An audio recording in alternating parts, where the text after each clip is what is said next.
Good evening, it's so nice, it's wonderful to see you all. And after such an amazing service, such an uplifting service as well. Now, people are going to come and sit behind me, I think.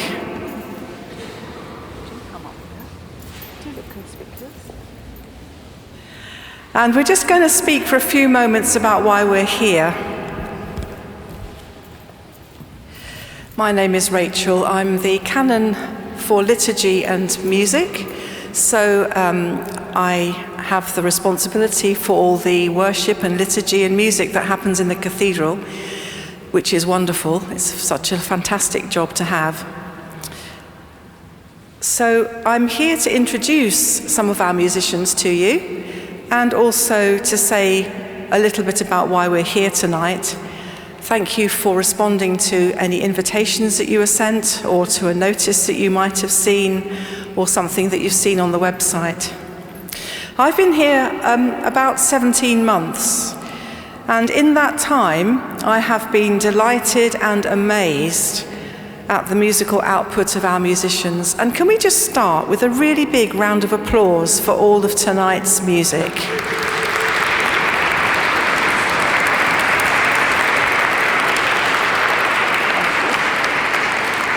It was so amazing that not only on special occasions like tonight, but every day of the week, our musicians are singing and playing at this professional level. One of the things I quickly realized after I arrived here was the amount of extracurricular activity that's planned into the lives of our choristers and lay clerks and organists, and how much there is to keep up with. It's not just services they do, and if you're a chorister parent, you'll know that, won't you? They do so many other things as well that enrich the whole musical experience here for us and for them. Here are just a few that I've experienced since I've been here, and there are probably lots of others too. Regular BBC broadcasts of choral evensong. The next will be on Ash Wednesday, and of other services too. Involvement in John Rutter's Christmas concerts. In 2022, some of them went to the Royal Albert Hall and sang and went to see them. And here, last year now, because it was this Christmas, our own concert that we had here with John Rutter was amazing.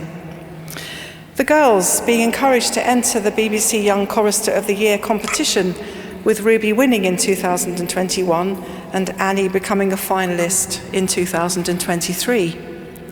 Singing evensong with visiting choirs here from other schools, churches and cathedrals, that happens regularly. Playing their instruments in informal concerts and in the Stag Hill Phil at Christmas, and sometimes accompanied by the organ during voluntaries. And visiting other churches and cathedrals to take part in services or special concerts with them. And also recording items for our social media digital advent calendar, which we've done for a few years now, which some of you might have seen some of. That's just a few things which I could think of without even saying what our professional organists do in their spare time. They don't get much spare time, do you? So, much of the life of our music department is down to the vision and enthusiasm of one person, that's namely Katherine, our organist and master of the choristers, but more about her in just a moment. First, just to outline the reason for this launch. It has long been a dream of our current head of development, Nicola. Where's Nicola? She's at the back. That's Nicola, our current head of development, to cover as much sponsorship and specific fundraising for the musicians as possible under one umbrella. And she told me of it actually when I first arrived. And the aim of this patron scheme is to support financially some of the funding of our musicians. We already have the Music Development Fund, which is an endowment from which chapter applies for a grant from the interest earned each year, and that covers some of the costs. This patron scheme will enable donors to directly finance the people and activities of our music department, helping to pay for robes, sheet music, salaries, new commissioned music, vocal coaching, and more. We are extremely grateful to our current choir sponsors who have given over many years and will continue under the new scheme. And they will join others of you, hopefully, who will be entitled to certain benefits and being kept up to date with news. There are 4 levels of commitment, and you'll see that on the leaflets that you will be given: Star, Dove, Stag, and Angel. And I'm not going to ask you where they all are. Somewhere in this cathedral, that's where they are. If you are able to make a commitment, then I would like to say a profound thank you on behalf of all of us at the cathedral. I'm now going to hand over to Katherine, who will introduce you to some of our musicians that are sitting behind me. I realised when I arrived last year how gifted and enthusiastic Katherine is, for whom nothing is too big an idea. She has many of them, that's big ideas, and sometimes it's hard to keep up. But she delivers, as generations of choristers can testify to. So without further ado, I shall hand this over to Katherine. Thank you very much, Rachel.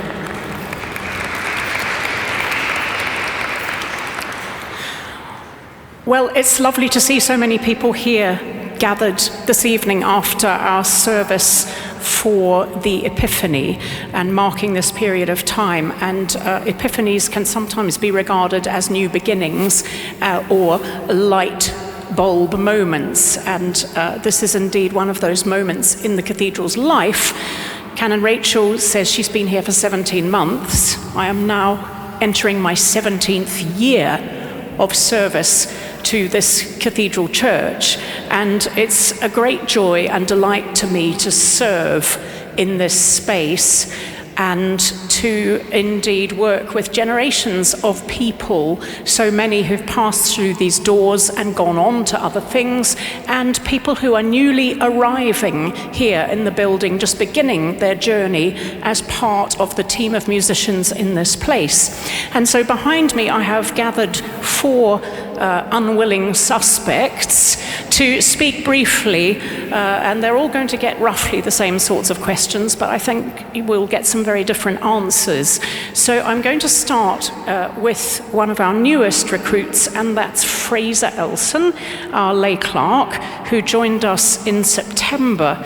And I'm going to do a bit of a Q&A so that you can really see some of what goes on behind the scenes here. What you see tonight is a service of worship which is immaculately presented and hopefully leads you to a newer dimension and encourages your own spirituality and your own reflection. However, it is, of course, the result of many, many, many hours of work, the cassocks we wear, the music we purchase, the copies we photocopy, the hours we spend rehearsing, the spaces in which we rehearse, the keyboard skills which are so essential to those rehearsals, the vocal coach who works with our choristers.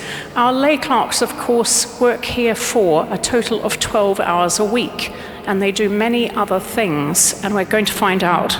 Fraser, why did you come to Guildford? Well, what an excellent question. I would say I came to Guildford because I'd heard 2 things. 1, I'd heard fantastic things about the cathedral, and 2, I'd heard fantastic things about you. And I thought this would be a brilliant place to come and kind of start a lay clerk career. Well, we can't give them a pay rise for saying that until many of you sign on the dotted line. But Fraser, what else do you do in your day job?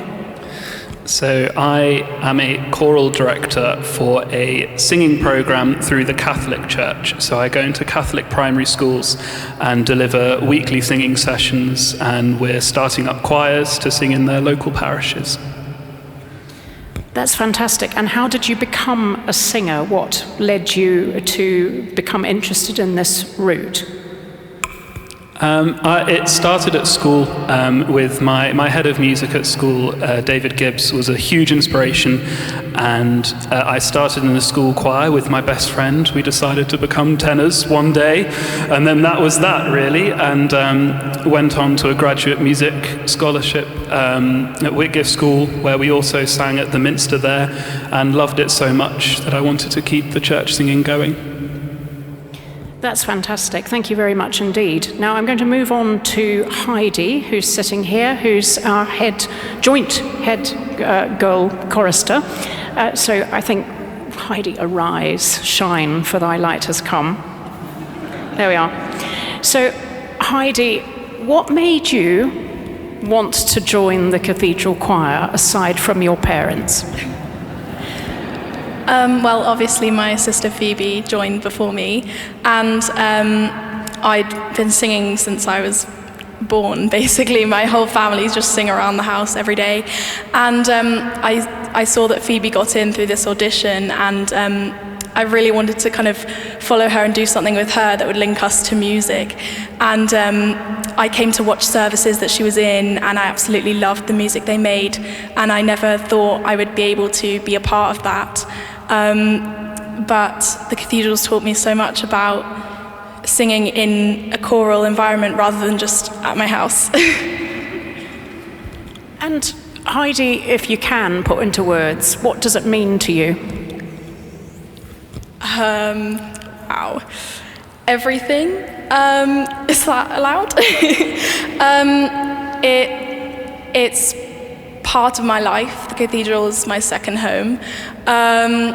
It means, as Katherine, you always say, when we sing together, everyone, our hearts beat as one.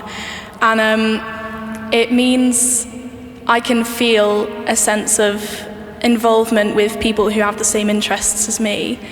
And I feel like I'm part of something bigger than what I already know. Thank you so much. So next we're going to move on to Oscar, and Oscar's going to arise as well, and his light has already shone as head boy chorister, and now Oscar is still with us. He hasn't left us, and we're going to find out why. And Oscar is singing as a changed voice chorister, and this is a new initiative. So Oscar is an absolute volunteer. We pay him absolutely nothing. He's a teenager who chooses to come to this cathedral on a weekly basis. Why? Well, since I was a boy chorister, it's become a part of my life because, all those morning rehearsals at 8 o'clock or something in the morning became a part of the weekly routine, and services on Tuesday, Thursday and Sunday.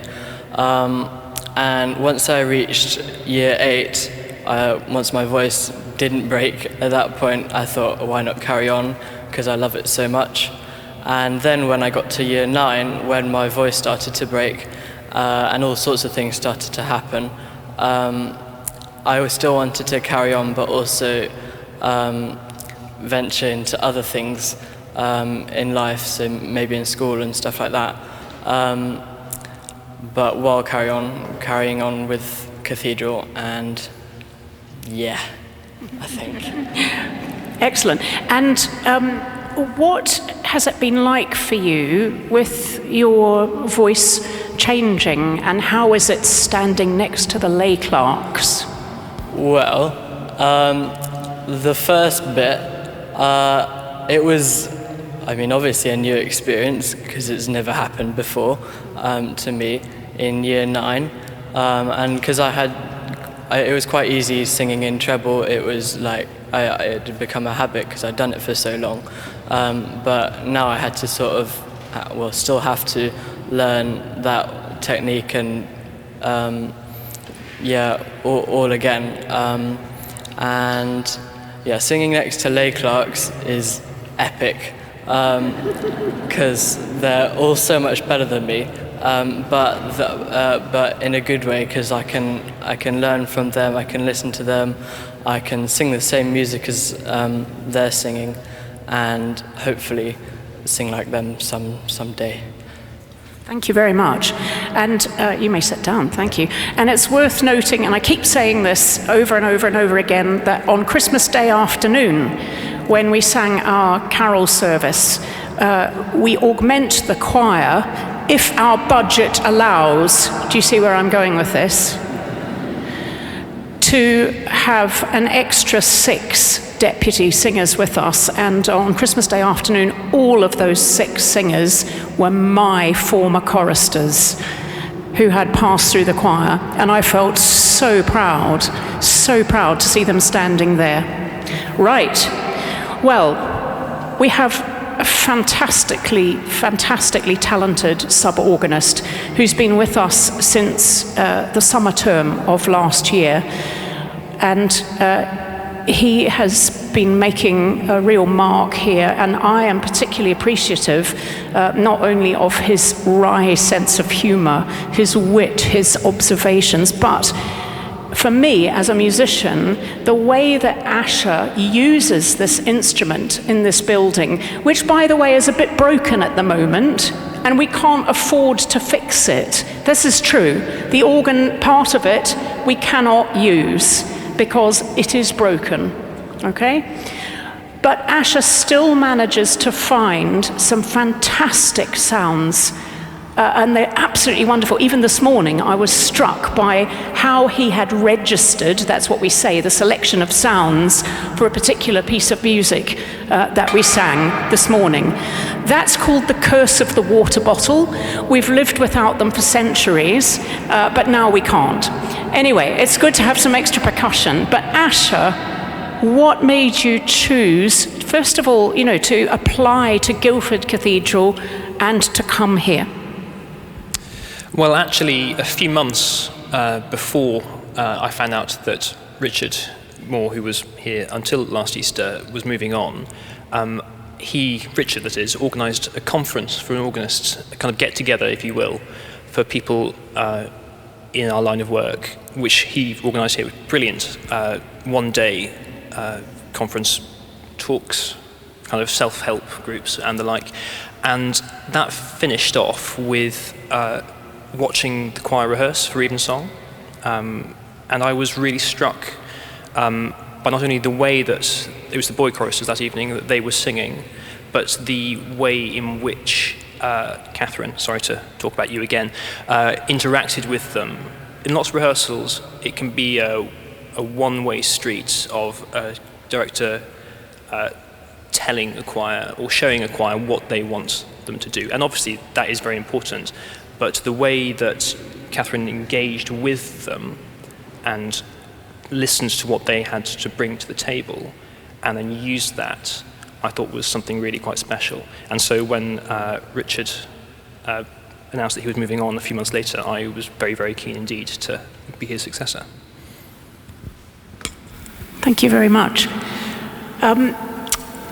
Asher, what do you think, or what has surprised you here about Guildford other than that?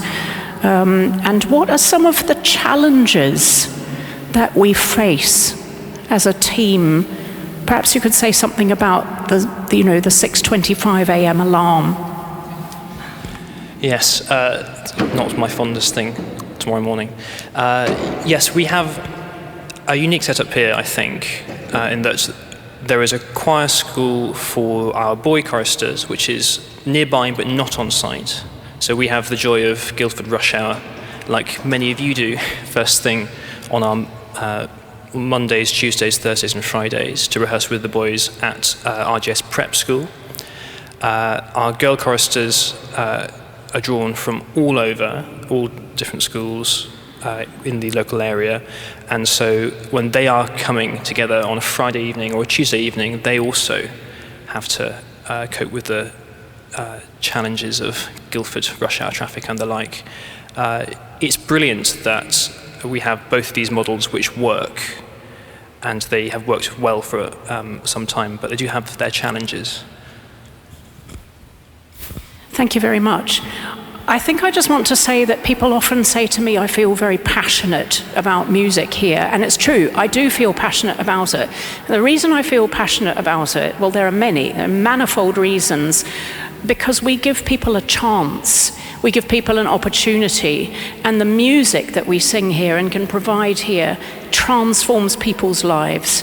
And I do not say that lightly.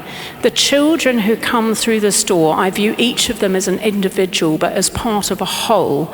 And what we can do for them and what we can offer them is the ability to excel themselves, to aspire to things that we as adults, we know they're difficult.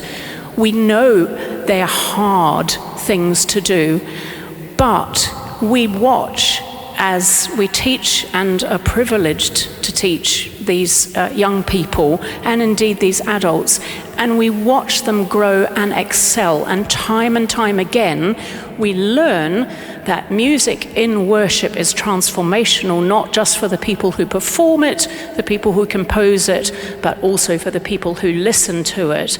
And that's why this music patron scheme is so important, because we know that music has a real central role to play in this building and in this place.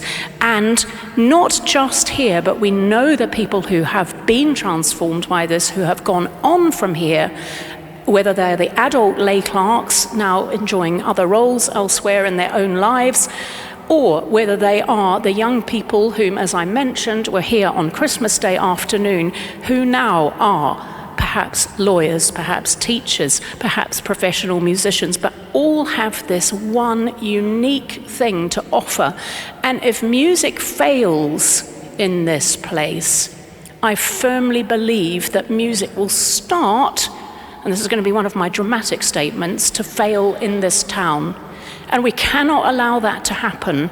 We cannot allow these wonderful young people not to have this opportunity to go and be part of their schools and of their communities, and to say to people, we love this and we enjoy this, and this is who we are, because it is who they are.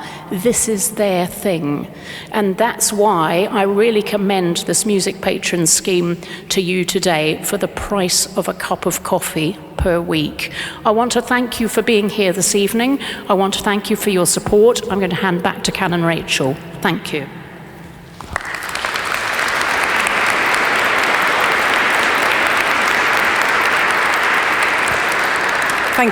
Thank you, Katherine, and thank you all of you for sharing your lives and your thoughts this evening.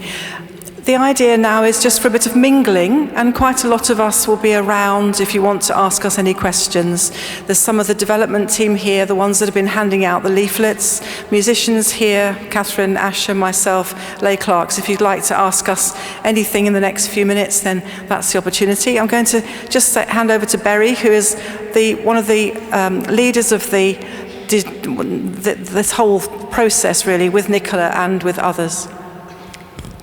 Thank you so much to Katherine, who has just said what I very, very firmly believe. I'm here as an ex-chorister mother, as a choir sponsor, and as a lay member of chapter. I'm also a professional musician, so you may say I have a skin in the game. Our son was head chorister here 25 years ago. And unfortunately, the year after he became very ill and died, that's his candlestick here that we commissioned after he died. And it's rather special to me, therefore, that he is right in the middle of the cathedral tonight. He didn't have a long life, but he felt that every minute that he spent here was well worth it. If he was only going to have 14 years, he spent 7 of them in this building, and he thought that was a pretty good place to be. Now, our younger son was chorister at Windsor Castle, and he's working in Saudi Arabia now, and we saw him last week, and I said, what should I say to people from whom I would like to extract quite a lot of money? And he said, it's the discipline, it's being part of a team, it's being professional. You know, they're professional. These little lads, who apparently can't be trusted hold a water bottle, bless you, they are singing professional music. So are these girls. There is no quarter given.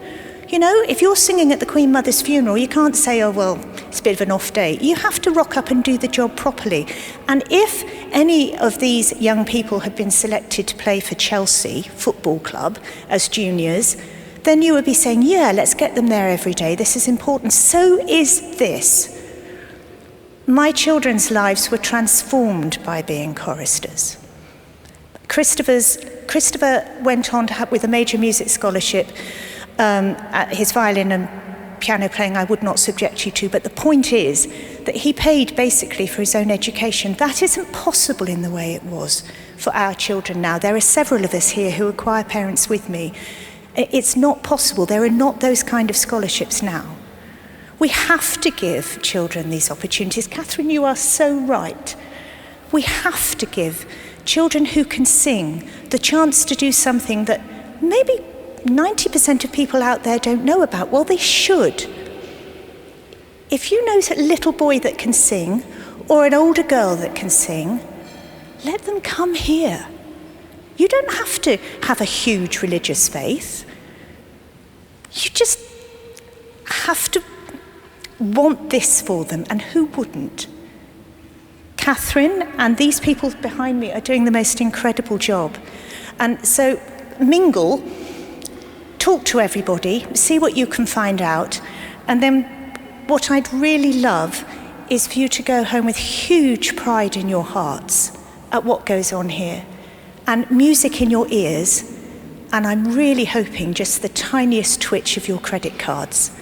Thank you for coming.